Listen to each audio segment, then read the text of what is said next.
ಧನುಸ್ಸು ರಾಶಿಯವರಿಗೆ ನೋಡೋಣ. ನೋಡಿ, ನಿಮ್ಮ ರಾಶಿಯವರಿಗೆ ರಾಶಾಧಿಪತಿ ಗುರು ಷಷ್ಠಮ ಸ್ಥಾನದ ಸಂಚಾರ, ಚತುರ್ಥ ಭಾಗದಲ್ಲಿ ಚಂದ್ರ ಗುರುವಿನ ಮನೆಯಲ್ಲಿ ಸಂಚಾರ. ಹಾಗಾಗಿ ರೇವತಿ ನಕ್ಷತ್ರ, ಬುಧನ ನಕ್ಷತ್ರ. ಹಾಗಾಗಿ ತುಂಬಾ ಒಳ್ಳೆಯ ಪ್ರತಿಫಲಗಳು ಜೀವನದಲ್ಲಿ. ನೀವು ಸುಖ, ಸಂತೋಷ, ನೆಮ್ಮದಿ, ಆಸ್ತಿ ಪಾಸ್ತಿ ಗಳಿಸಬೇಕು ಅನ್ನುವಂಥ ಆಲೋಚನೆಗಳು ಜಾಸ್ತಿ ಇರುತ್ತೆ. ಸೊ ಅವೆಲ್ಲವೂ ಕೂಡ ಸಾಧಿಸುವಂತಹದ್ದು ಚೆನ್ನಾಗಿದೆ. ಏಕೆಂತಂದರೆ ಇವತ್ತಿನ ದಿನದ ನಕ್ಷತ್ರದ ಗ್ರಹ ಬುಧ ನಿಮ್ಮ ರಾಶಿಯಲ್ಲೇ ಸಂಚಾರದಲ್ಲಿದ್ದಾನೆ, ಸೂರ್ಯನ ಜೊತೆ ಸಂಚಾರದಲ್ಲಿದ್ದಾನೆ. ಅದಕ್ಕೋಸ್ಕರ ಅಂದ್ಕೊಂಡಿದ್ದೆಲ್ಲ ನೆರವೇರುವಂತಹ ಸಾಧ್ಯತೆಗಳು ಜಾಸ್ತಿ ಇದೆ. ವಿಶೇಷವಾಗಿ ನಿಮ್ಮ ತಂದೆ ತಾಯಿ ಸ್ಥಾನಕ್ಕೆ ಒಳ್ಳೆ ರೀತಿಯ ಅನುಕೂಲಗಳಾಗುವಂತಹದ್ದು. ಅವ್ರಿಗೇನೋ ತೊಂದರೆಗಳಿತ್ತು, ಅಡಚಣೆ ಇತ್ತು, ಆರೋಗ್ಯದಲ್ಲಿ ವೈಪರೀತ್ಯಗಳಿತ್ತು, ಇವತ್ತು ಅವೆಲ್ಲವೂ ಕೂಡ ದೂರ ಆಗಿಬಿಟ್ಟು ಸುಧಾರಿಸ್ಕೊಳ್ಳುವಂತಹ ಒಂದು ಸ್ಥಿತಿ ಚೆನ್ನಾಗಿದೆ. ಯಾವುದೇ ರೀತಿ ವೈಪರೀತ್ಯಗಳಿರೋದಿಲ್ಲ. ಇನ್ನು ಇವತ್ತಿನ ದಿನ ದಿಕ್ಕು ಪೂರ್ವ ದಿಶೆ. ಪೂರ್ವ ದಿಕ್ಕು ಸುಫಲ ಕೊಡುತ್ತೆ. ಹಾಗೆ ಪೂರ್ವ ದಿಕ್ಕಿಂದ ಬರುವಂಥ ಕೆಲಸ ಕಾರ್ಯಗಳು, ನಿಮ್ಮ ಪ್ರಯತ್ನಗಳು ಸಕ್ಸಸ್ ಕೊಡುತ್ತೆ. ಸಂಖ್ಯೆಗಳು 2, 5. 2 ಅಂದರೆ ಚಂದ್ರ, 5 ಅಂದರೆ ಬುಧ. ನೋಡಿ, ಒಳ್ಳೆ ಮ್ಯಾಚಿಂಗ್ ನಂಬರು 2 ಮತ್ತು 5 ಇವತ್ತಿನ ದಿನ ತುಂಬ ಸುಫಲ ಸಿಗತ್ತೆ. ಇನ್ನು ಕೆಂಪು ವರ್ಣದ ವಸ್ತ್ರ ಇವತ್ತಿನ ದಿನದಲ್ಲಿ ನೀವು ಧರಿಸಿದರೆ ಶ್ರೇಷ್ಠವಾದ ಫಲನ ಪಡಿತೀರಾ. ಇನ್ನು ಮಕರ ರಾಶಿಯವರಿಗೆ ನೋಡೋಣ. ನೋಡಿ, ಮಕರ ರಾಶಿಯವರಿಗೆ ಮುಖ್ಯವಾಗಿ ನೋಡಿ, ನಿಮಗೆ 7.5 ಬಿಟ್ಟು ಹೋಗ್ತಾ ಇರ್ತಕ್ಕಂಥ ಸ್ಥಿತಿ. ಆದರೂ ಕೂಡ ಶನಿ ಜೊತೆ ಶುಕ್ರ ಸಂಚಾರ ಧನಸ್ಥಾನದಲ್ಲಿ ನಡೀತಾ ಇರ್ತಕ್ಕಂತಹದ್ದು. ಗೋಚಾರ ರೀತಿಯ ನಡೆದರೆ ನಿಮ್ಮ ಪ್ರಯತ್ನಗಳು, ಪರಾಕ್ರಮಗಳು, ನಿಮ್ಮ ಮನಸ್ಥಿತಿ ವಿಶೇಷವಾಗಿ ವ್ಯವಹಾರಿಕವಾಗಿ ಸಕ್ಸಸ್ ಕೊಡುವಂತಹ ಸ್ಥಿತಿ ಇದೆ. ಮತ್ತು ದಂಪತಿಗಳಲ್ಲಿ ಸ್ವಲ್ಪ ಕ್ಲಾಶಸ್ ಇತ್ತು, ವೈಷಮ್ಯ ಇತ್ತು, ವೈರಾಗ್ಯ ಇತ್ತು.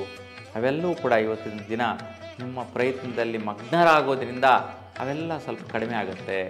ನೋಡಿ, ಯಾವುದನ್ನ ಒಂದು ಕ್ಷುಲ್ಲಕವಾದ ಕಾರಣ ಬಂತು, ಗಲಾಟೆ ಬಂತು, ವೈಷಮ್ಯಗಳು ಬಂತು, ಅಂಥ ಟೈಮಲ್ಲಿ ಗಂಡ ಹೆಂಡತಿಯರ ಮಧ್ಯೆ ಯಾರನ್ನ ಒಬ್ಬರು ಕೆಲಸದಲ್ಲಿ ಮಗ್ನರಾಗಿಬಿಟ್ರೆ ಅದೆಲ್ಲ ಶಮನ ಆಗಿಬಿಡುತ್ತೆ.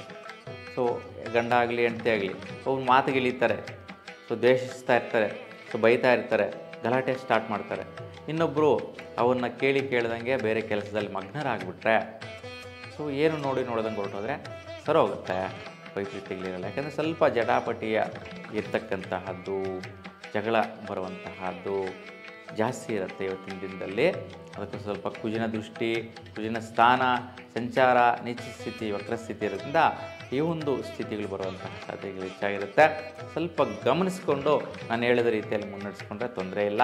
ಸೊ ಈ ರೀತಿ ವೈಪರೀತ್ಯಗಳು ಬರುತ್ತೆ ಅಂದರೆ ಸುಬ್ರಹ್ಮಣ್ಯ ಸ್ವಾಮಿಯನ್ನು ನೆನೆಸ್ಕೊಳ್ಳಿ, ಅಥವಾ ಹತ್ತಿರದಲ್ಲಿರುವಂತಹ ದೇವಾಲಯದಲ್ಲಿ ತುಪ್ಪದ ದೀಪವನ್ನು ಬೆಳೆಸಿ ಶ್ರೇಷ್ಠವಾದಂತಹ ಮನೋಸ್ಥಿತಿಯ ಅನುಕೂಲಗಳು ಇವತ್ತು ನೀವು ನೋಡ್ತೀರಾ. ಇವತ್ತಿನ ದಿಕ್ಕು ನಿಮಗೆ ಆಗ್ನೇಯ ದಿಕ್ಕು ತುಂಬ ಸುಫಲ ಕೊಡುತ್ತೆ. 1, 4 ಸಂಖ್ಯೆ ಶ್ರೇಷ್ಠವಾದ ಸಂಖ್ಯೆಗಳಾಗಿದೆ. ಇನ್ನು ನೀಲಿ ಬಣ್ಣದ ವರ್ಣದ ವಸ್ತ್ರ ಧರಿಸಿ ತುಂಬಾ ಸುಫಲ ಸಿಗತ್ತೆ. ಇನ್ನು ಕುಂಭರಾಶಿಯವರಿಗೆ ಹೆಂಗಿದೆ ಅಂತ ನೋಡಿ. ಕುಂಭರಾಶಿಯವರಿಗೆ ವಿಶೇಷವಾಗಿ ಸ್ನೇಹಿತರಿಂದ, ಮಿತ್ರರಿಂದ ಅಥವಾ ದುಡ್ಡು ಕಾಸಿನ ವ್ಯವಹಾರದಲ್ಲಿ ಮುಂದುವರಿಸುವಂತಹದ್ದು. ನೋಡಿ, ಯಾವುದೋ ಒಂದು ಒಡಂಬಡಿಕೆ ಮಾಡ್ಕೊತೀರಾ, ಒಂದು ಕಮಿಟ್ ಆಗ್ತೀರಾ, ಏನೋ ಒಂದು ಸಾಧಿಸ್ಬೇಕಪ್ಪ, ದುಡ್ಡು ಮಾಡಬೇಕು, ಸಂಪಾದಿಸಬೇಕು ಅಂತ. ಆ ವಿಚಾರದಲ್ಲಿ ಸ್ನೇಹಿತರ ಜೊತೆ ಸೇರಿಕೊಂಡು ಸ್ವಲ್ಪ ಅನ್ಯೋನ್ಯತೆಯಿಂದ, ಫ್ರೆಂಡ್ಶಿಪ್ಪಿಂದ ಅಗ್ರಿಮೆಂಟ್ ಮಾಡ್ಕೊಳ್ಳುವಂತಹದ್ದು, ಒಡಂಬಡಿಕೆ ಮಾಡ್ಕೊಳ್ಳುವಂತಹದ್ದು ಜಾಸ್ತಿ ಇರುತ್ತೆ. ಹಾಗಾಗಿ ಯಾವುದೇ ರೀತಿ ವೈಪರೀತ್ಯಗಳಿರೋದಿಲ್ಲ. ನೀವು ಈ ವಿಚಾರದಲ್ಲಿ ಕೂಡ ಮುಂದುವರಿಯಬಹುದು. ಈಶಾನ್ಯ ದಿಕ್ಕು ತುಂಬ ಸುಫಲ ಇದೆ. ಸಂಖ್ಯೆ 5 ಮತ್ತು 6 ಶ್ರೇಷ್ಠ ಸಂಖ್ಯೆಗಳು. ಇನ್ನು ಹಸಿರು ಬಣ್ಣದ ವರ್ಣ ಶುಭ ಫಲ ಕೊಡುತ್ತೆ. ಇನ್ನು ಮೀನ ರಾಶಿಯವರಿಗೆ ಹೇಗಿದೆ ಅಂತ ನೋಡೋಣ. ನೋಡಿ, ಮೀನ ರಾಶಿಯವರಿಗೆ ಮುಖ್ಯವಾಗಿ ನೀವು ಅಂದ್ಕೊಂಡಿದ್ದಂತಹ ಕೆಲಸದಲ್ಲಿ ಜಯಿಸುವಂತಹದ್ದು. ವಿಶೇಷವಾಗಿ ಏನು ಅಂದ್ಕೊತೀರಾ ಇವತ್ತು ಅದನ್ನು ನಿರ್ವಹಿಸ್ತೀರಾ. ಬೇಗ ಶೀಘ್ರವಾಗಿ ಕೆಲಸಗಳನ್ನ ಮಾಡೋಕ್ಕೆ ಹೋಗ್ತೀರಾ. ನಿಧಾನ ಮಾಡೋಕ್ಕೆ ಹೋಗಲ್ಲ, ಲೇಜಿ ಮಾಡೋಕ್ಕೆ ಹೋಗಲ್ಲ, ಶಾರ್ಪ್ ಇರ್ತೀರಾ. ಏಕೆಂತಂದರೆ ರೇವತಿ ನಕ್ಷತ್ರ, ಬುಧನ ನಕ್ಷತ್ರ, ಮೆರ್ಕ್ಯುರಿ ಪಾದರಸದ ನಕ್ಷತ್ರ. ಹಾಗಾಗಿ ಇವತ್ತು ಸ್ವಲ್ಪ ಪಾದರಸದ ಥರ ಇರ್ತೀರಾ, ಆ್ಯಕ್ಟಿವ್ ಆಗಿ ಇರ್ತೀರಾ. ನಿಮ್ಮ ಮೈಂಡು, ನಿಮ್ಮ ಬುದ್ಧಿ ತುಂಬ ಫ್ಲಕ್ಚುಯೇಷನ್ ಅಂದರೆ ಫಾಸ್ಟಾಗಿರುತ್ತೆ, ಅಡ್ವಾನ್ಸ್ಡ್ ಆಗಿರುತ್ತೆ. ಸೊ ಇದಾದಮೇಲೆ ಏನು ನೆಕ್ಸ್ಟ್ ಇನ್ನೇನು ಮತ್ತೇನು ಅಂತ ಹೇಳ್ಬಿಟ್ಟು ಆ ರೀತಿ ಒಂದು ಸ್ವಲ್ಪ ಸ್ಟೆಪ್ ಬೈ ಸ್ಟೆಪ್ಪು ಮತ್ತೆ ಬೇರೆ ಆಲೋಚನೆಗಳು ಬೇರೆ ರೀತಿಯ ಕೆಲಸಗಳು ನಿರ್ವಹಿಸುವಂತಹ ಮನೋಸ್ಥಿತಿ ನಿಮ್ಮದಾಗಿರುತ್ತೆ. ಈ ವಿಚಾರದಲ್ಲಿ ತುಂಬ ಉತ್ತಮ ಫಲ ಇದೆ. ಯಾವುದೇ ವ್ಯತ್ಯಯಗಳು ವೈಪರೀತ್ಯಗಳಿಲ್ಲ. ಇವತ್ತಿನ ನಿರ್ಣಯಗಳೆಲ್ಲ ಕೂಡ ಅಡ್ವಾನ್ಸ್ಡ್ ಆಗಿರುತ್ತೆ. ನಿಮ್ಮ ಮನೆ ಕಡೆ ಅನುಕೂಲಕ್ಕಾಗಿರ್ಬೋದು, ವೃತ್ತಿಗೋಸ್ಕರ ಅನುಕೂಲ ಆಗಿರ್ಬೋದು, ತುಂಬ ಸುಫಲ ಕೊಡುತ್ತೆ. ಇನ್ನು ನೈಋತ್ಯ ದಿಕ್ಕು ತುಂಬ ಸುಫಲ. ಸಂಖ್ಯೆ 6, 8 ಅದೃಷ್ಟ ಸಂಖ್ಯೆಗಳು. ಇವತ್ತಿನದ ವರ್ಣ ಹಳದಿ ಬಣ್ಣದ ವರ್ಣ. ಇವನ್ನು ಧರಿಸಿ ಸುಫಲ ಸಿಗುತ್ತೆ. ಒಟ್ಟಾರೆಯಾಗಿ ದ್ವಾದಶಿ ರಾಶಿಗಳು ಎಲ್ರಿಗೂ ಕೂಡ ಇವತ್ತೆಲ್ಲ ಕೂಡ ಸುಫಲನ ಪಡೀರಿ. ನಿಮ್ಮ ಇಷ್ಟ ದೇವರು, ನಿಮ್ಮ ಕುಲದೇವರು ನಿಮಗೆ ಅನುಗ್ರಹಿಸಲಿ ಅಂತ ಭಗವಂತನಲ್ಲಿ ಪ್ರಾರ್ಥಿಸ್ತಾ, ನೀವೆಲ್ಲರಿಗೂ ಕೂಡ ಶುಭವಾಗಲಿ. ನಮಸ್ಕಾರ.